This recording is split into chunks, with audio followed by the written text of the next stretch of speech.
Hi hello friends, welcome to my channel Lakshmi's lifestyle. ಇವತ್ತಿನ ವಿಡಿಯೋದಲ್ಲಿ ನುಗ್ಗೆಕಾಯಿ ಮತ್ತು ಮಿಕ್ಸ್ ತರಕಾರಿಯನ್ನು ಹಾಕಿ ಯಾವ ರೀತಿ ಟೇಸ್ಟಿಯಾಗಿ ಸಾಂಬಾರು ಮಾಡೋದು ಅಂತ ನೋಡೋಣ ಬನ್ನಿ. ತುಂಬ ಟೇಸ್ಟಿಯಾಗಿರುತ್ತೆ. ಈ ರೀತಿ ಒಂದು ಸರಿ ಟ್ರೈ ಮಾಡಿ ನೋಡಿ. ಇಲ್ಲಿ ನಾನು ಅವರೆಬೇಳೆ ಮತ್ತು ತೊಗರಿಬೇಳೆನ ಸಮ ಪ್ರಮಾಣದಲ್ಲಿ ತೊಗೊಂಡಿದ್ದೀನಿ. ನೀವಿಲ್ಲಿ ಬೇಕಾದರೆ ಬರೀ ತೊಗರಿಬೇಳೆನೂ ತೊಗೋಬೋದು. ಎರಡು ಬೇಳೆಯಿಂದ ಸೇರಿ ನಾನು 1/4 ಕಪ್ ಆಗೋಷ್ಟು ಮಾತ್ರ ತೊಗೊಂಡಿದ್ದೀನಿ.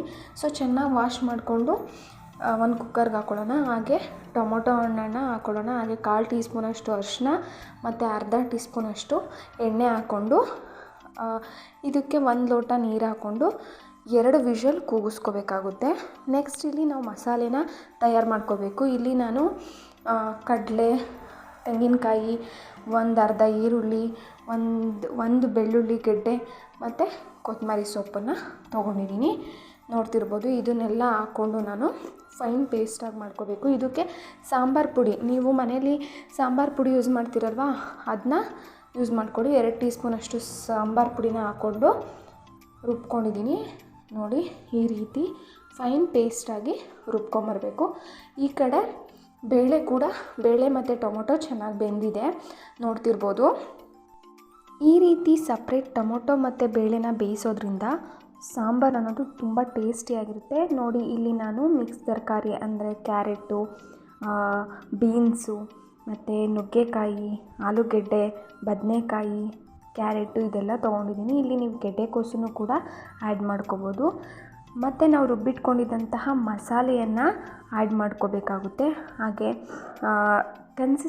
ಸಾಂಬಾರನ್ನ ಕನ್ಸಿಸ್ಟೆನ್ಸಿನ ನೋಡಿಕೊಂಡು ನೀವು ನೀರನ್ನು ಸೇರಿಸಿ, ನಿಮಗೆ ಯಾವ ಕನ್ಸಿಸ್ಟೆನ್ಸಿಲಿ ಸಾಂಬಾರು ಬೇಕು.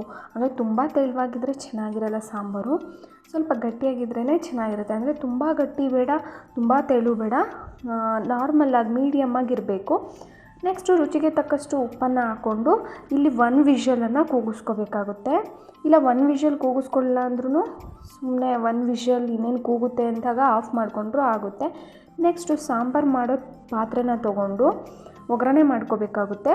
ಇಲ್ಲಿ ನಾನು ಎಣ್ಣೆ, ಸಾಸಿವೆ, ಕರಿಬೇವಿನ ಸೊಪ್ಪು ಹಾಕ್ಕೊಂಡು ಸ್ವಲ್ಪ ಸಿಡಿಸ್ಕೊಂಡು ಅದಾದಮೇಲೆ 1 ಈರುಳ್ಳಿಯನ್ನು ಆ್ಯಡ್ ಮಾಡ್ಕೊತಿದ್ದೀನಿ. ಸಣ್ಣದಾಗಿ ಉದ್ದುದ್ದ ಕಟ್ ಮಾಡ್ಕೊಂಡಿರೋದು. ಇದು ಚೆನ್ನಾಗಿ ಫ್ರೈ ಆಗಬೇಕು. ಚೆನ್ನಾಗಿ ಫ್ರೈ ಆದಮೇಲೆ ನಾವೇನು ಬೇಯಿಸಿಟ್ಕೊಂಡಿದ್ವಿ ಸಾಂಬಾರು, ಅದನ್ನು ನಾವು ಅದಕ್ಕೆ ಆ್ಯಡ್ ಮಾಡಿಕೊಂಡು 1-2 ನಿಮಿಷ ಕುದಿಸಿದ್ರೆ ತುಂಬ ಟೇಸ್ಟಿಯಾದ ಸಾಂಬಾರು ರೆಡಿಯಾಗುತ್ತೆ. ಒಂದು ಸರಿ ಟ್ರೈ ಮಾಡಿ ನೋಡಿ. Thank you for watching.